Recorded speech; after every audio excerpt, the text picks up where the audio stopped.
Bayangin, Anda diundang ke ruangan tertutup untuk berbincang, tapi orang yang mengundang Anda malah menghabisi Anda dan Anda tidak bisa kemana-mana. Itulah yang dialami Kim Wall.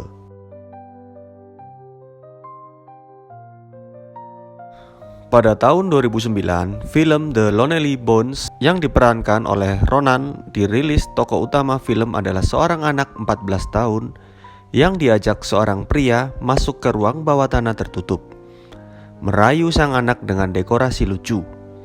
Di dalam ruangan itu, sang anak pun dihabisi. Misteri kematian tragis seorang jurnalis asal Swedia, Kim Wall, sempat menghebohkan dunia. Kim dihabisi secara tragis dengan cara dipotong-potong dan ditenggelamkan oleh Peter Madsen. Bagaimanakah alur ceritanya? Ini dia. Kim Isabel Frederica Wall lahir pada 23 Maret 1987 di Trelleborg, Swedia.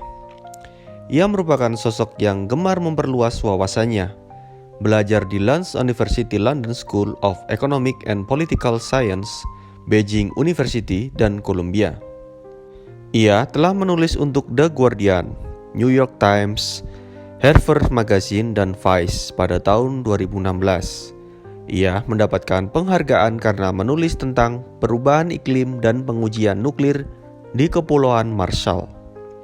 Pada tahun 2017, perhatiannya tertuju pada Peter Madsen. Peter Madsen adalah penemu dan wira swasta dari Denmark. Saat itu, Peter memiliki fokus pada luar angkasa, namun ia juga memiliki sebuah kapal selam pribadi bernama UC-3 Nautilus. Bekerja sama dengan Wired, Kim menghubungi Peter untuk diminta kesediaannya diwawancarai. Peter pun menyambut dengan hangat ajakan wawancara Kim.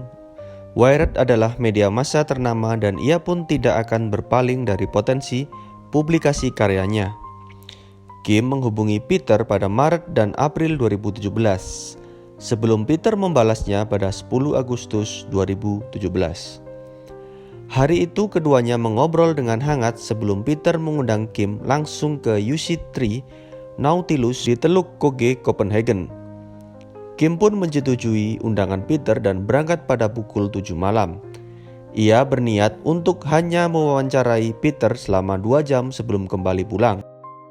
Karena ia dan sang kekasih, Ole Stobel, sedang mengadakan pesta perpisahan dengan teman-temannya karena keduanya akan pindah ke Beijing dalam 6 hari. Peter pun setuju. Ia mengirim pesan, kapalnya siap, tinggal menunggu sang jurnalis, Wired. Kim pun pergi. Ia disambut Peter, hanya ada mereka berdua di dalam kapal selam itu. Pada pukul 8 malam, Kim mengirim pesan kepada Ole bahwa saya masih hidup dan kapal akan segera menyelam sekarang. Aku mencintaimu. Lalu Peter menyajikan kue kering serta kopi. Setelah itu, Ole tak dapat menghubungi Kim kembali. Singkat cerita, UC-3 Nautilus pun tidak berlabuh di tujuan yang direncanakan, yakni di pelabuhan Refshaleøen, Copenhagen. Ole, pacar Kim, melaporkan berita kehilangan Kim ke polisi yang juga mencari sang kapal selam. Kekhawatiran pun melanda, apakah UC-3 Nautilus tenggelam, menewaskan Kim dan Peter. Untungnya, aparat keamanan tak butuh waktu lama untuk menemukan sang kapal selam hilang. Sesuai prediksi, UC-3 Nautilus tenggelam di selatan Copenhagen. Peter berhasil diselamatkan. Namun, Kim tidak ada di dalam kapal selam yang tidak dikelilingi apapun kecuali air dan ia pun menghilang. Singkat cerita, Peter ditangkap dan ia mengatakan Kim telah melompat keluar dari kapal selam beberapa jam setelah berangkat.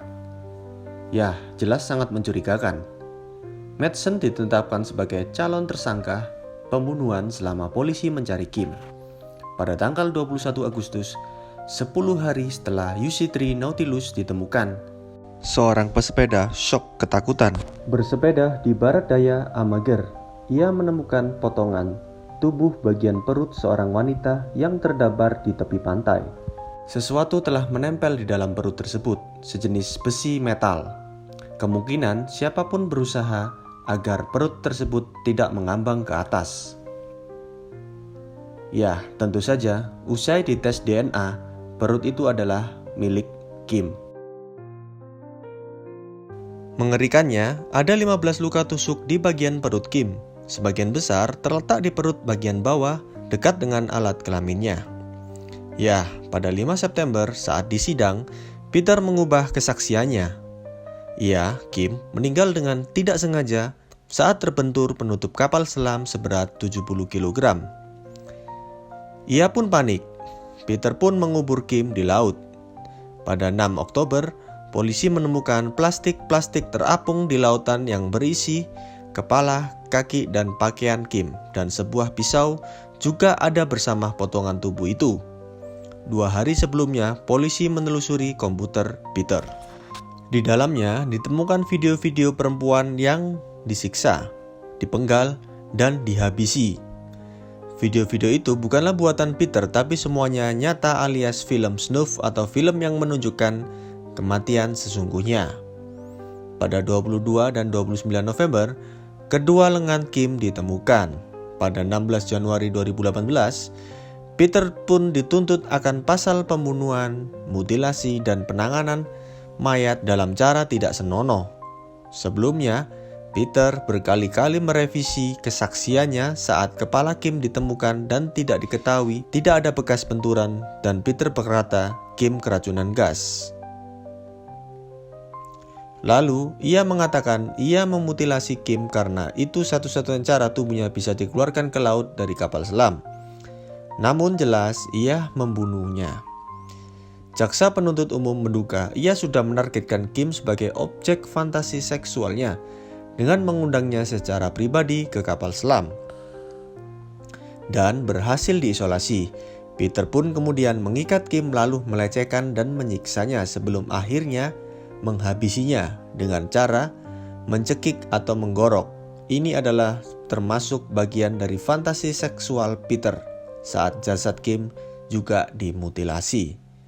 Akhirnya, Peter pun dijatuhkan vonis penjara seumur hidup.